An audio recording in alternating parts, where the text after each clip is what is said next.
హే భద్రకాళి మాత నమో నమః. శ్రీమూర్తులు గ్రహించడమ్మా, మీరేం మా మీద అపార్థం చేసుకోవద్దని మేము చెప్పే వీడియో వల్ల.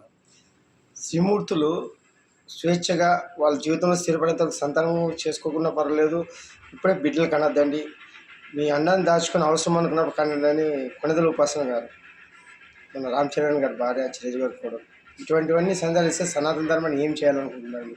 సరే, మీరు సెలబ్రిటీలు, మీకు డబ్బు ఎక్కువైపోయింది, మీకు ఏది చెప్పినా మీదే మీ పాలసీ మీరు చేసుకోండి. మిగతా వాళ్ళని కూడా ఇటువంటివే మనం నేర్పించేది. ఇటువంటివన్నీ జరుగుతున్నాయి. విదేశీ కుట్రలు మనకి ఇంతకుముందు ఇందిరాగాంధీ గారు ఉన్నప్పుడు సంజయ్ గాంధీ ఆపరేషన్ చేయించి కొన్ని లక్షల మందికి ఆపరేషన్ చేసి జనాభా నియంత్రణ చేయాలా మన భారతదేశాన్ని అంశాలని, ఇట్లవన్నీ కుట్రలు చూడండి. విదేశీ కుట్రలు దండి జరుగుతున్నాయి. జాగ్రత్తరా వస్తున్నాడు. అందుకే మన నాయన వీరభద్రుడు ఇటువంటివన్నీ ముందుకి మీ అందరూ ఊచకొత్త కోయడానికి వీరభద్ర వీరభోసం సంవత్సరాలు ఇటువంటివి చాలా ఉన్నాయి. మీకు తెలుపుకునేవి తెలిపేది కొన్నే ఇంకా మిగతా మన ఆయన చూసుకుంటుంటాడు. ఎప్పుడు ఎట్లా ఆపాలా ఎట్లా లేదా ఆయన తెలుసు. మిగతా ఏం కాదు, ఒక బొమ్మలాగా చూస్తున్నాండి.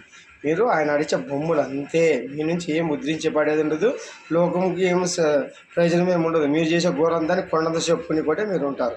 స్వతంత్రం మా వల్ల వచ్చేదే, ఈ వల్ల మీ వల్ల వచ్చేది, ఇవే మీకు ఎందుకు వచ్చేది కూడా స్వతంత్రం తెలుసుకున్న పరిస్థితిలో ఉండాలి.